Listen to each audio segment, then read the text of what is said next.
Paris, on a private estate, a 68-year-old screen legend lives with her husband and over 100 animals. Il y a César et Rosalie, Marius et Fanny.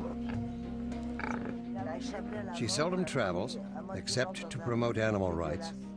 And when she does speak out, her comments often ignite firestorms of protest. But Brigitte Bardot is used to controversy. During the 1960s, Bardot was the ultimate icon of sex. She was young, and she was gorgeous. Brigitte was the girl you wished to live next door. And if she did, you'd move in.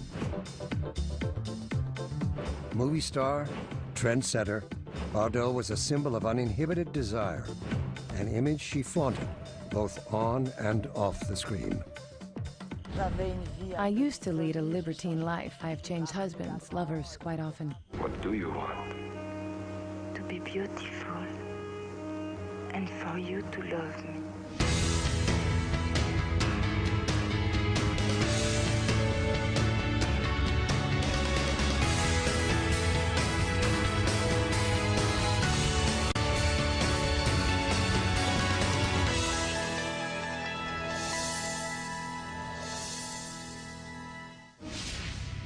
On September 28, 1934, not far from France's other symbol, the Eiffel Tower, Brigitte Anne-Marie Bardot was born in the Paris apartment of her parents. Her father, Louis Bardot, was a successful businessman. Her mother, Anne-Marie, was a strict homemaker who showed little tenderness toward Brigitte and her younger sister, Mijanou. Mummy and Daddy set the rules. The girls had to keep quiet. There wasn't too much freedom because it was a French family, and the children had to obey. The sensitive Brigitte fought for any sign of affection from her mother and father. But at age 7, an incident occurred that, in Brigitte's mind, alienated her forever from her parents. On the table, there was a very beautiful Chinese lamp, and we were under the table. We were playing Indians, and, well, the Indians pulled on the tablecloth. The Chinese lamp fell on the floor.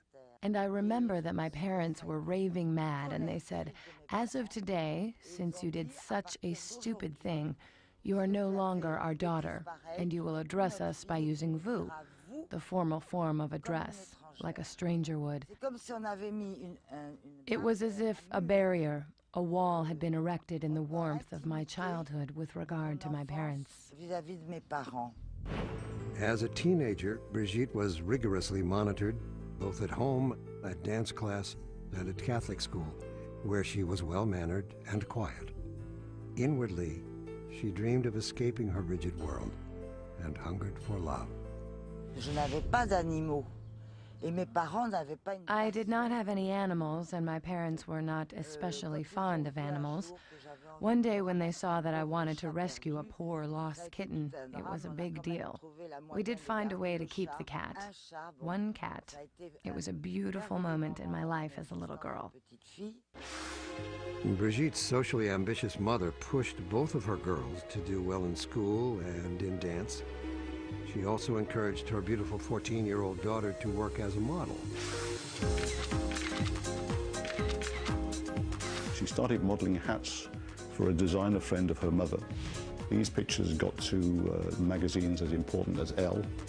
In 1949, Brigitte was amazed when her photo was used as a last-minute replacement for the cover of France's Elle magazine.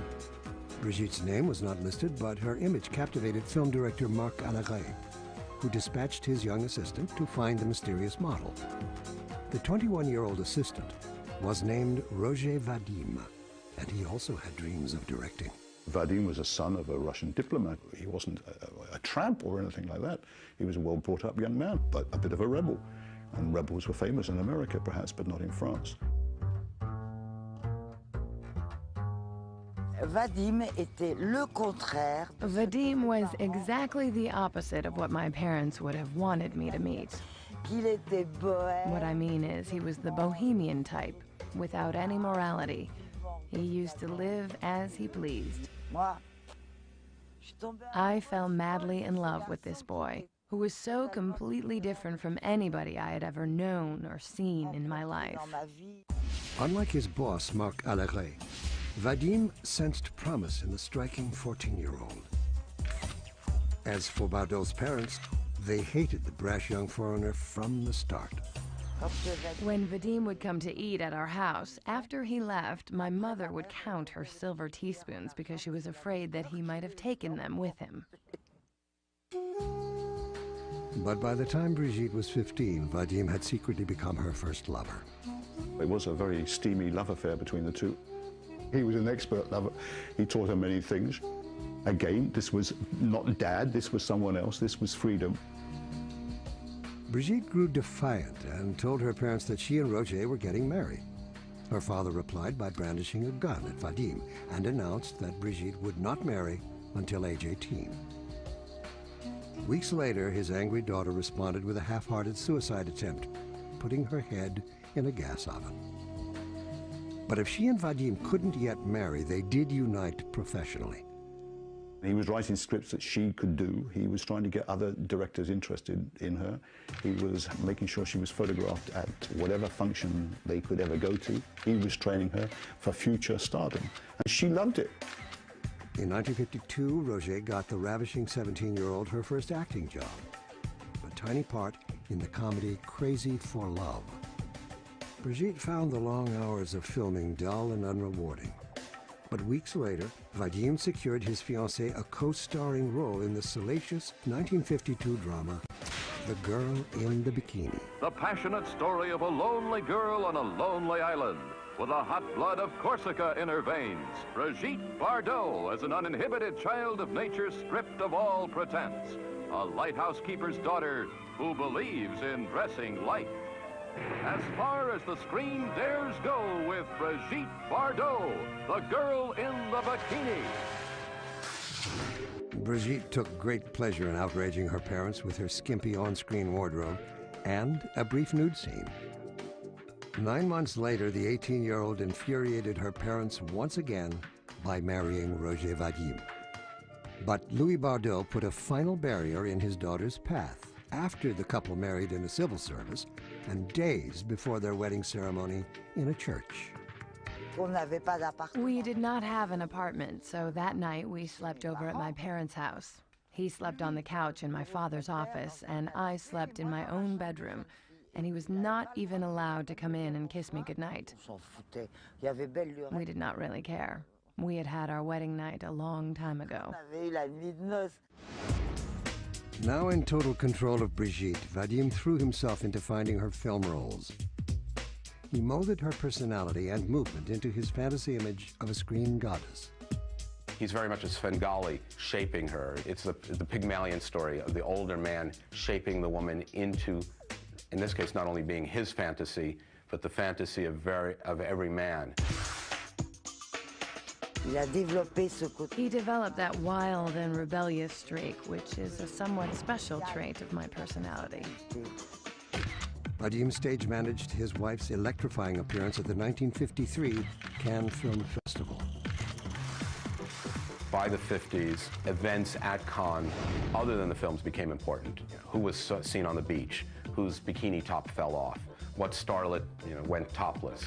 Brigitte Bardot did a number of very carefully orchestrated appearances at Cannes that were also part of turning her into a star.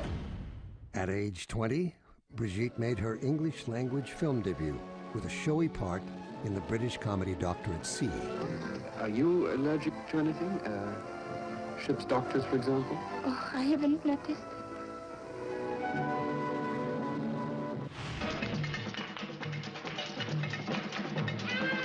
In France, Brigitte's earthy eroticism powered a string of low-budget comedies like That Naughty Girl. What a wonderfully gay and happy picture this is. More romantic than you've a right to expect. And she's lovelier than you ever imagined. Look at her and love her. Brigitte Bardot as Mademoiselle Pigalle. In America, Eisenhower-era filmmakers were straitjacketed by a strict production code which banned any nudity or explicit erotic content. Whatever sex made it to movie screens was conveyed only by suggestion. particularly in American movies, like poor Marilyn's movies, would be play acting about sex, joking about sex. Because now I'm going to take you in my arms and kiss you very quickly and very hard. Hey, wait a minute! Never really getting in bed with anybody. But films like Bardot's were starting to find appreciative audiences in America's more cosmopolitan movie houses. It had the nickname the art skinema, because you would see the likes of Sophia Loren and Gina Lola Brigida in peasant blouses. This is the period in the United States, for example, of the Kinsey Report, Playboy magazine starting in 1953. So new sexual identities are being formed. At age 20, Brigitte Bardot was a busy actress, an achievement she hadn't pursued or wanted. But Roger Vadim had bigger ambitions, and for her next creation, he wasn't afraid to play God. You're 22, Miss Bardot, and you're one of the highest paid actresses in France. What do you think your success is due to? I don't know. You don't think it's got something to do with the sexy parts you play in your films? Oh, yes, maybe, yes. Do you really enjoy making this kind of film, or do you want to be a serious actress? Oh, no, I prefer this kind of film. I will be a serious actress when I will be older. In 1956, Brigitte Bardot traveled to Saint-Tropez to begin work on a new film directed and written by her husband, Roger Vadim. This time, Vadim had a good-sized budget and a racy script that showcased Brigitte's rebellious sexuality. It was called And God Created Woman. Here is the drama of the life and loves of a young girl of today. Tormented by the desires that sweep her from a love she yearned for. A love she attains in a way she could never dream. A sizzling new personality in a film that will fulfill your every expectation. Stop laughing. Her sexuality doesn't seem forced. It's almost like a natural energy. You don't feel that the fantasy is of a woman who has guiles. She's a force of nature. Set in the pagan paradise of the French Riviera, swirls the fast-moving, fascinating story of a demon-driven temptress. But in France, sexy melodramas were hardly new, and at first, audiences there ignored the film. It was nothing. It had this young girl who pouted a lot and her clothes kept falling off, but no big deal. Then it went across the water to England. Explosion. The British loved the saucy French girls, the saucy French films. How lovely. And it was X certificate, which means you had to be a certain age to get in, so it must have been forbidden fruit. Wow! American filmgoers raised on sexual innuendo were even more excited by the movie's raw, explicit sexuality. And box office only grew when religious groups blasted Brigitte as a creation not of God, but of the devil. It's condemned by the Catholic Legion of Decency. It's given a C rating, which means going to it counts as a mortal sin. So it's not simply you'll be in purgatory for a while. You are damned if you see a C-rated film. It was sent over to the United States and came back with a tremendous success. The Americans, that's you. Thank you. The film's surprising profits helped loosen the bonds of Hollywood censorship. Critics around the world hailed the 22-year-old as a fresh new wave in movie sex.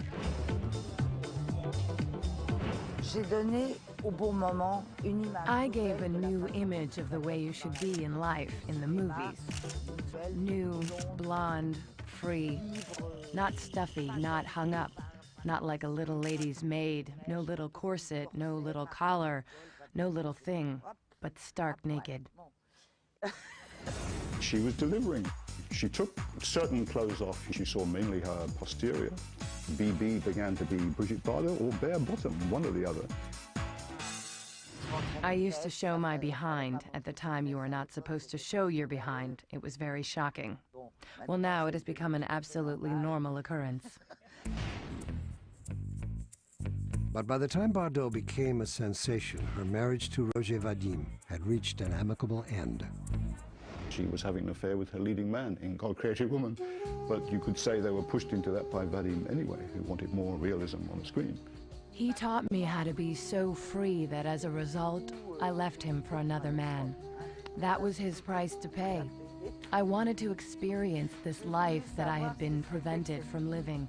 Well, okay, I was married, but just because I was married did not mean that I would always stay with the same man.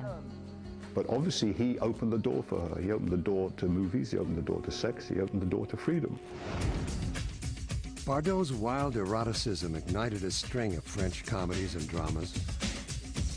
She'd become one of France's most celebrated exports, influencing perceptions of beauty around the world. You are something most unusual. In America, although you do your pictures in French, you are one of America's most popular actresses. Why? Do you have any idea why? I don't know. Our taste in bodies changed. Marilyn Monroe and Gina Lollobrigida and Sophia Loren were busty, voluptuous, over-endowed women. Brigitte Bardot was lithe and athletic. Bardot showed up in capri pants and sailor outfits and danced on tops of tables when she chose to wear clothes. Bardot had enjoyed the worldwide attention at first, but by 1959, the strong-willed 24-year-old was beginning to feel harassed by her celebrity.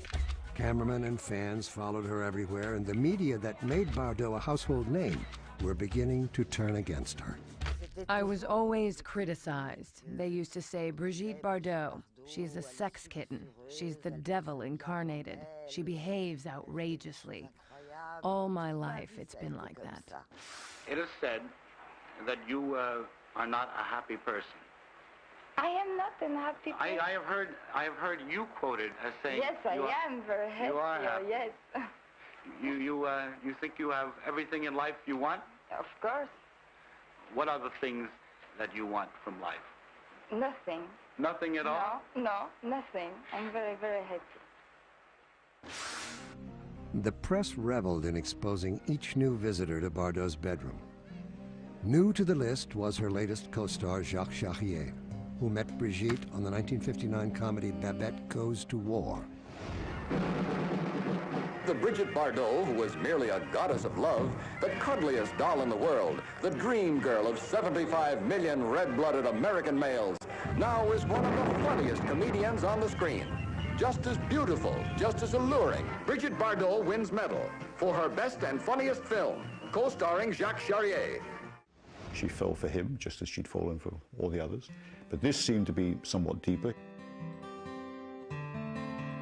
He was semi-bourgeois himself. He was almost the kind of son-in-law that her father would have approved of.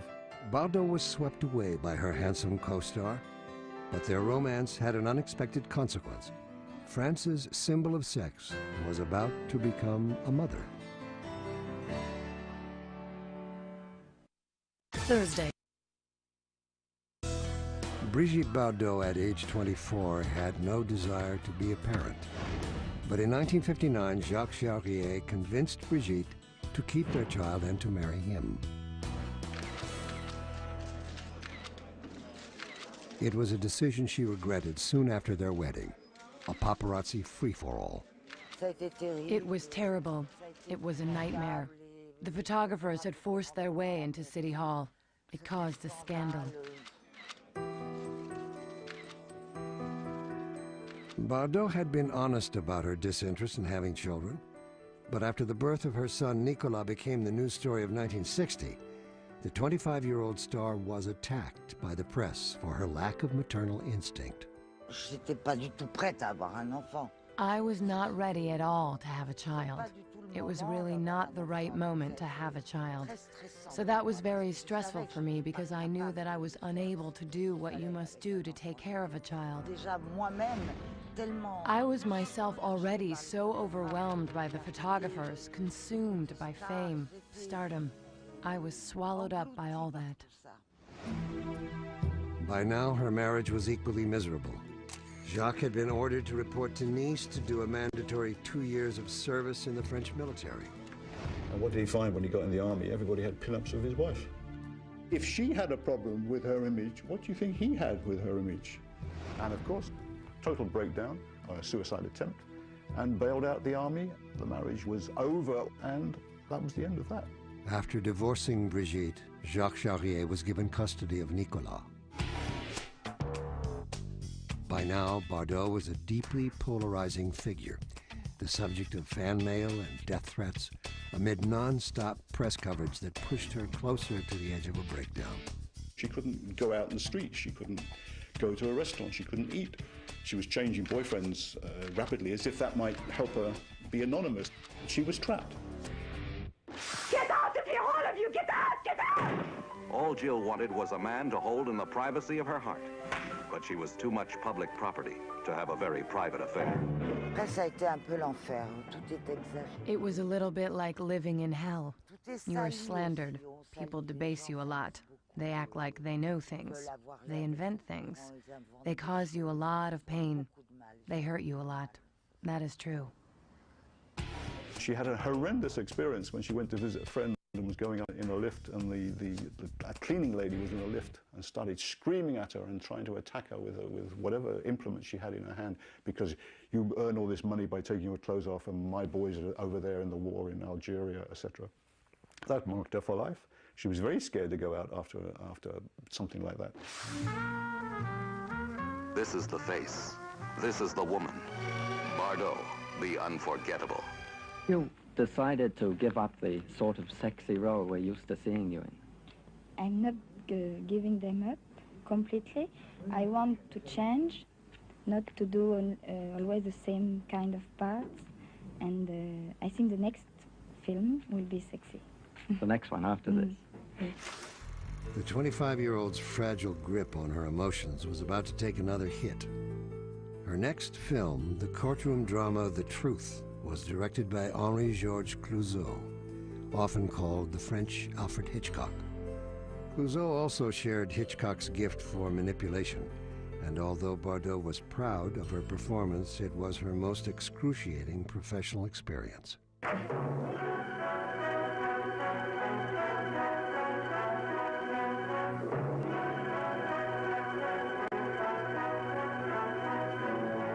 A story that sets a new standard in the making of motion pictures. See the new Bardot, directed by Clouzot, France's most startling and brilliant director. Clouzot was diabolical. He would tell me things to put me in the right frame of mind for the movie.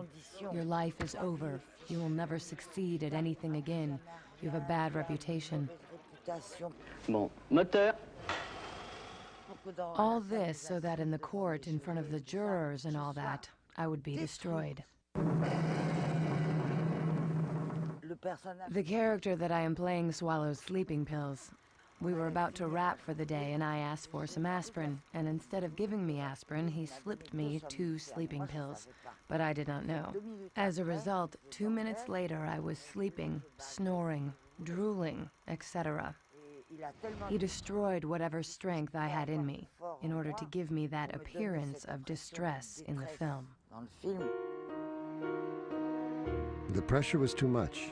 In September 1960, the day of her 26th birthday, Brigitte Bardot's unconscious body was found outside her home. She had slashed her wrists and taken an overdose of pills, just like the character she played in The Truth. The actress was rushed to the hospital where she was diagnosed as suffering from nervous depression. I felt cornered, trapped, smothered to the point of suffocation, to the point of just wanting to die.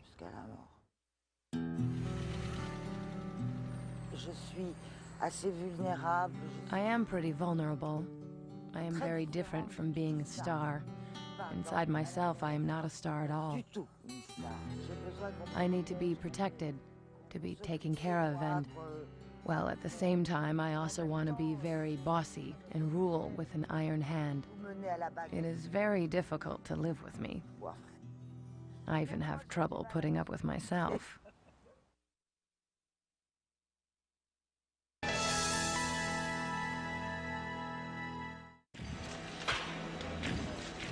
Just 3 months after attempting suicide, Brigitte Bardot returned to the only life she knew, making films.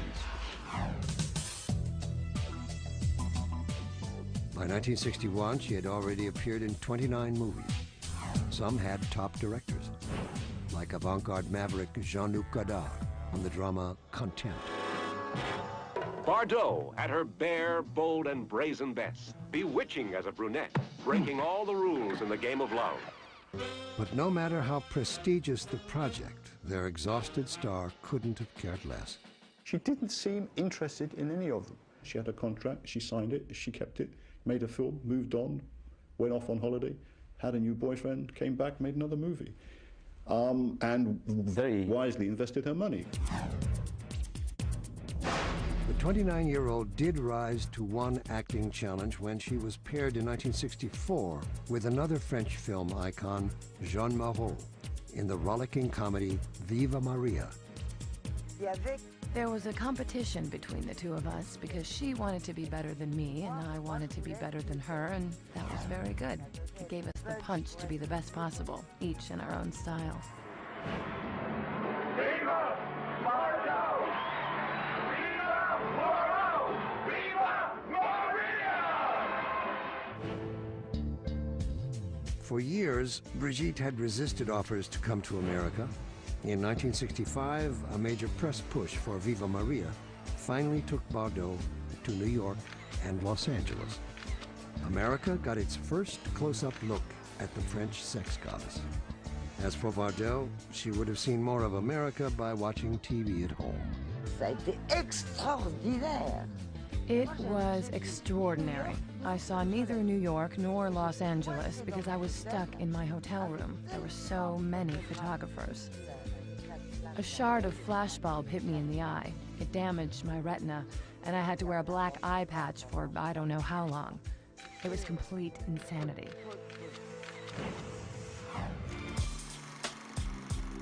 As for making Hollywood movies, Bardot still said no. Hollywood was Marilyn, and look how they treated Marilyn, she would say.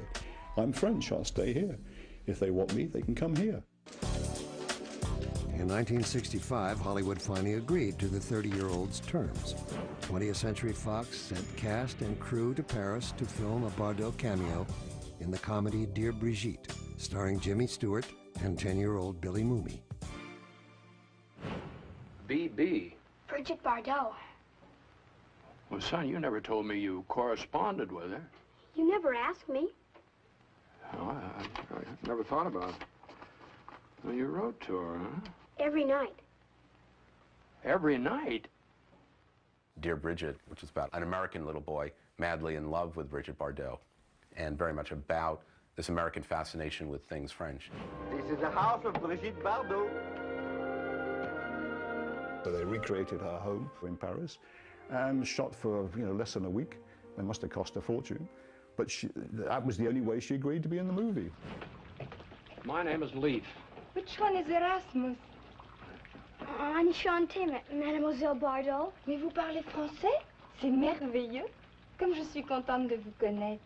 Je vous remercie pour toutes les gentilles lettres que vous m'avez envoyées. I was the first American actor to get a screen kiss from Brigitte Bardot. I don't know if I was the first American actor to get a kiss from Brigitte Bardot, but on screen anyway, it was Mumi.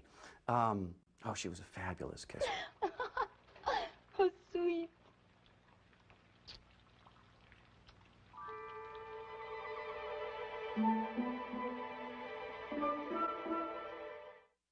'20th Century Fox took a look at the dailies, and we went back and did it again the next day because they felt she was showing too much cleavage.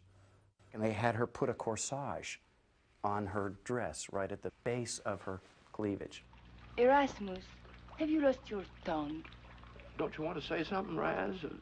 Well, I sat next to her, like, with her arm around me for many hours the first day before the corsage was added. And though I was only 10 years old, I was well aware of the opportunity I had to get a great view of her entire being.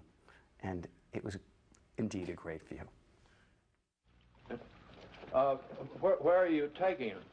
To my bedroom. We'll be back. I remember how extremely professional James Stewart was. It made quite an impression on me, and I said to myself, This is the way American people work. Very disciplined, very professional. And I think that is why I would have never been able to have a career in the United States. I am too crazy.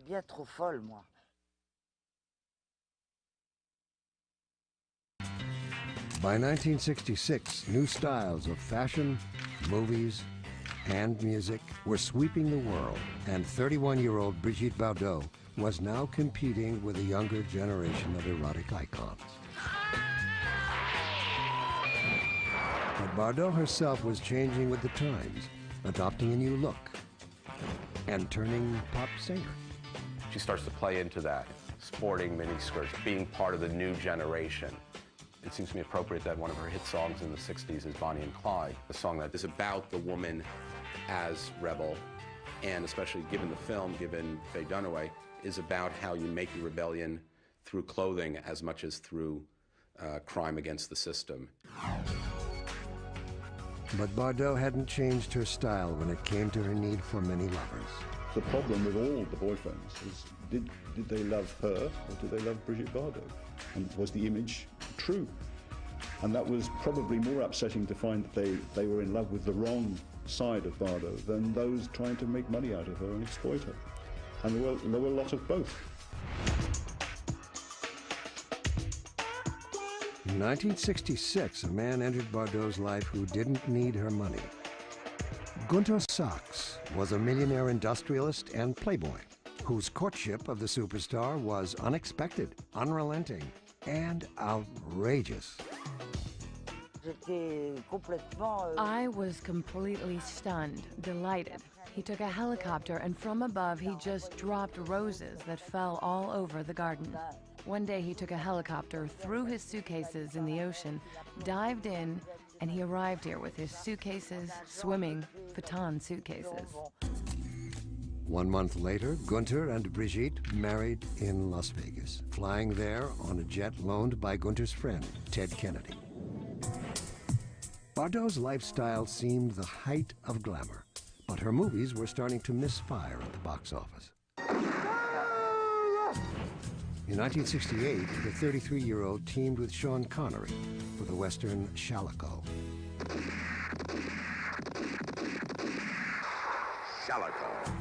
But instead of fireworks between BB and James Bond, there was only fizzle. I would like very much for you to make love to me. But it's impossible. What if I just took what I wanted? I would kill you. Well, at least I'd die happy. The film is generally very poorly received. The critics have their claws out for her. The real icon in that film is, by that time, Sean Connery. And if anybody goes to the film, it's to see James Bond, not Brigitte Bardot. Now, this surely must be something you have thought about in the future, in terms of what is going to happen to your career. I don't know what it will happen with my career. I know only what it will happen now with me. I don't know. I don't want to think about the future. By 1968, Brigitte's high-flying marriage to Gunter Sachs had also fallen back to earth. Bardot was tired of their non-stop travel and the entourage that surrounded them. In 1969, the pair divorced. I quickly found it was very superficial and without much interest. This was not at all the real me. It was wonderful, but... 15 years earlier, Bardot had helped usher in an age of sexual frankness on film screens. But by the early 1970s, others had pushed that candor all the way into X-rated porn. The actress hated the trend, and her attempts to seem with it in her latest movies didn't please fans or critics. What do you want? To be beautiful. And for you to love me. Bardot, living a timeless intermezzo filled with truth, beauty, and abandon. Bardot's films almost seem to start to look like softcore porn, attempts to corner a sex market, and I think she realizes that it's time to leave the cinema. She always said she'd retire when the image in the mirror told her to and when her fans told her to. She said that Brigitte Bardot will never be 40, and so she quit at 39. That's how I one day managed to say ciao to the movie business. Nobody believed it. Everybody was saying she is having a tantrum. She is going to come back. But leaving the cinema hardly meant an end to drama or controversy for Brigitte Bardot. In fact, in the years to follow, she would become more notorious than ever.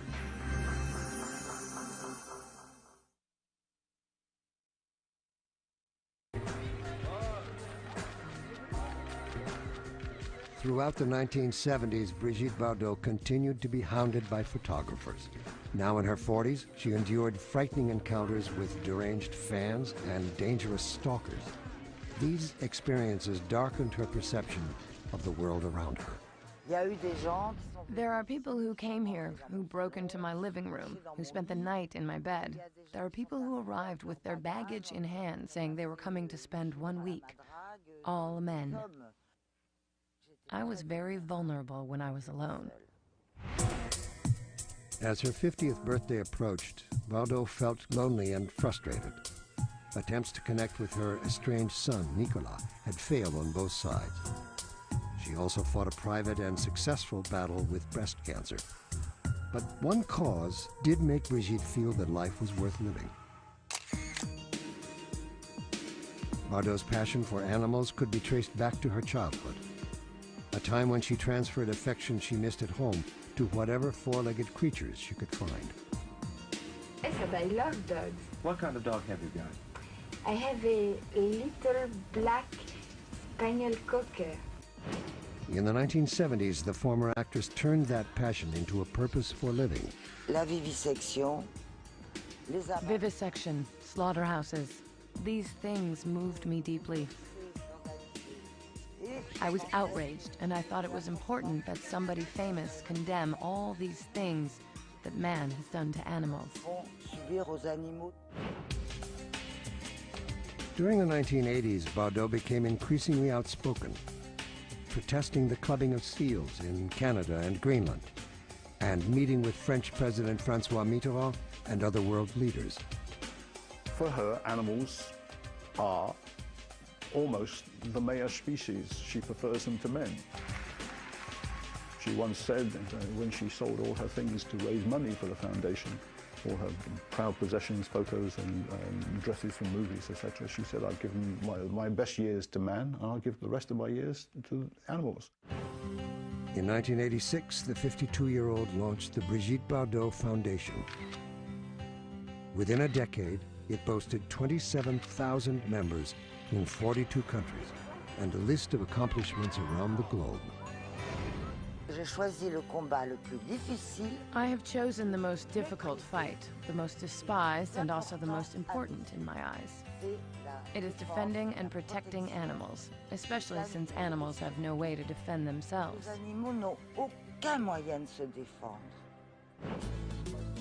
In 1992, the 57-year-old met the man who would become her partner in her struggles. Bernard Dormal was a film distributor and a close friend of controversial right-wing politician Jean-Marie Le Pen. Bardot, whose own politics were increasingly conservative, found Bernard fascinating. I don't know why, but as she was leaving, I gave her a kiss goodbye, and I whispered 2 or 3 nice words that must have moved her. Women are so mysterious. All that for a kind word. This actually proves that she has a childlike side to her. 2 months later, the couple quietly married. My current husband loves me for myself and not my image, and I am going to tell you, he is really patient because it is not easy to love a woman who takes care of animals all day long. Voilà. Allez, un concurrent par-ci, un concurrent par-là. My role is to try to protect her, to help her, and to have her love me. She leads a very difficult fight, which tires her tremendously, and I wish that from time to time she would leave more time for herself. By the 1990s, Bardot had also become a blunt critic of French society, and many who listened to her were disturbed by what they heard. In 1998, the 64-year-old was charged with slander and fined over $3,000 by a French court for comments she had made in an article blasting Islamic immigrants to France. Her 2003 book, A Cry in Silence, sparked further controversy for passages in which Bardot angrily criticized the homeless, interracial children, and homosexuals. But in many quarters, there's a lot of suspicion and dismay at her move towards the political right. She says that Jean-Marie Le Pen is one of the only two politicians she has any respect for, and she finds him a graceful and intelligent man, a person that most people would think of as a right-wing thug. So for a lot of people, she's damaged her image.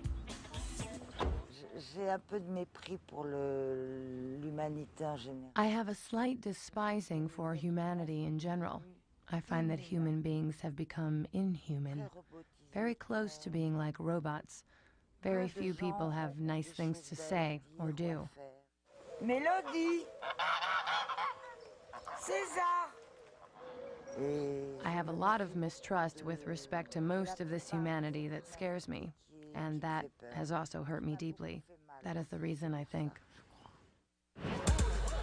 Despite the controversy she continues to trigger, Bardot's iconic image as a sex goddess still finds new admirers and imitators. You have Claudia Schiffer very clearly basing herself on Bardot. So I think there is an attempt to say, let's look for what's strong within her image, which is women standing up for themselves. Nearly half a century after she exploded onto movie screens, Brigitte Bardot has yet to surrender her place in the world's erotic imagination. I would like very much for you to make love to me. As a fiery, liberated woman and a blazing icon of the sexual revolution. She had an enormous impact on everything she touched. She had an impact on cinema, she had an impact on fashion. She led the field everywhere. And as far as sex on screen was concerned, there was nobody better. And sex off screen, apparently there was nobody better either. Des regrets, non, j'ai pas. Regrets? No, I don't have any. Because I believe that I've always done what I needed to do at the time it was needed in order precisely not to have any regrets. Bon, alors maintenant, je voudrais... I give a big kiss to American people. I adore you. Mm.